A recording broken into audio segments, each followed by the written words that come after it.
Hello and welcome to a very special preview on behalf of Marquette Wire Sports. My name is Michael Beiermeister, and it's a huge week for Marquette men's basketball as they've got the Battle of I-94. They're taking on the Wisconsin Badgers on Saturday. Joining me are the Marquette men's basketball beat writers Jack Goods and Dan Reiner.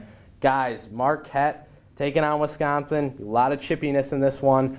But Wisconsin, they've got a new-look team here. No more Sam Decker, no more Frank Kaminsky, no more Douye Dukin. What can we expect out of this new-look Wisconsin team? Well, the Badgers are really kind of in a rebuilding mode. They're 6-3 on the season. They've kind of stumbled through some of their games. They've lost their bigger matchups, hold the Syracuse game. So they really go through Nigel Hayes, who's their junior leader. He's one of the only upperclassmen on this team, along with Bronson Koenig. Those two guys are really all of their offensive production, both averaging 15 points a game. They have Ethan Happ averaging 10 points and 8 rebounds a game. So those are the three guys on this team that really is all the Badgers have at this point. They're still playing well. They had the experience from the last two Final Fours, the past two seasons, but this is a completely different team, and I think they're still trying to find their footing a little bit. With such a young team that the Golden Eagles have, they're lucky that Wisconsin is not much older. This is going to be a game where both teams need to stop playing sloppy. They can't have a game like they did last year from either side if they think they're going to win this one. And I mean, Marquette, they have the experience of a lot of young new faces who are really eager to play in this game. But where does Marquette truly have the advantage over the Badgers in this matchup? Marquette's main advantage is definitely size, especially when it comes to the big men.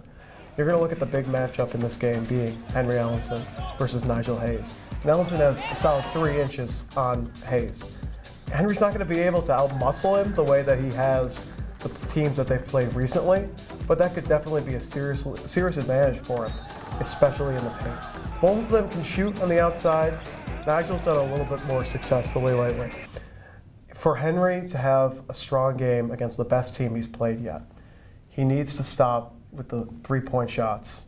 He needs to focus on staying in the paint, playing to his strength. And if he does, I could see him having a pretty big breakout game on national television, ESPN2.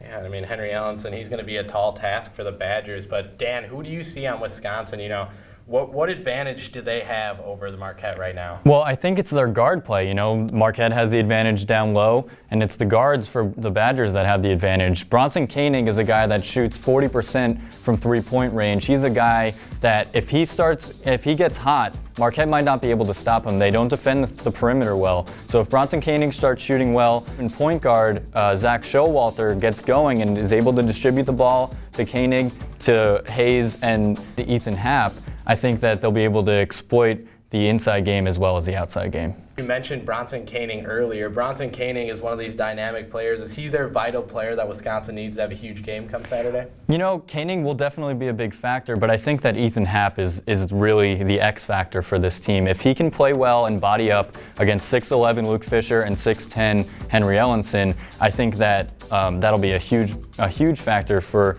the Badgers. He's averaging almost 11 points and 8 rebounds a game. He's a monster on the offensive glass too, and that's a point where the Golden Eagles really struggle. So if Ethan Happ can control the paint and do work inside, I think that the Badgers will be well off.